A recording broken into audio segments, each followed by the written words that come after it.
Et tuer encore et toujours en toute impunité, c'est toujours possible quand il s'agit de l'entité sioniste. On en parle avec Amjad Chihab dans ce Midi Info. Bonjour.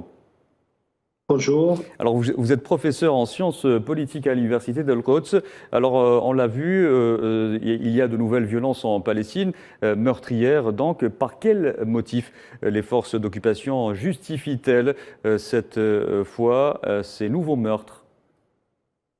Voilà, il y a plusieurs raisons.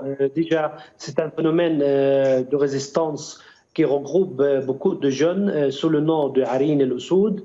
Il y a aussi, ce phénomène existe aussi dans la ville de Jenin, aussi sous le nom de Katibet Jenin.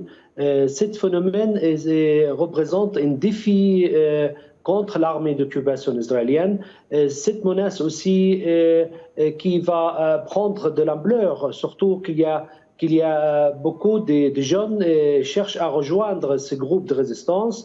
Et surtout, il y a des membres de services de sécurité palestiniennes qui cherchent aussi à rejoindre ce groupe. Ces groupes commencent à faire des attaques et des attentats, non seulement à côté des villes comme Nablus, qui habitent à peu près un quart du million d'habitants, qui sont encerclés depuis presque 12 semaines.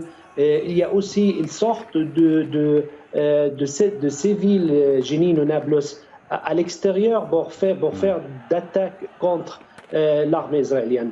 Ce phénomène commence à inquiéter les gouvernements d'occupation et surtout ils voulaient liquider ces groupes, que ce soit à Nablus ou que ce soit à Jenin, avant le début des élections législatives qui commencent le 1er novembre, dans quelques jours. Très bien. Donc ils ont commencé à activer plus les attaques contre ces jeunes et commencent à chercher à liquider physiquement hors la loi ces jeunes ou ces leaders qui représentent un phénomène qui pourra prendre l'ampleur et pourra déclencher une troisième intifada, surtout que ces groupes ils ont un soutien populaire de la population palestinienne sans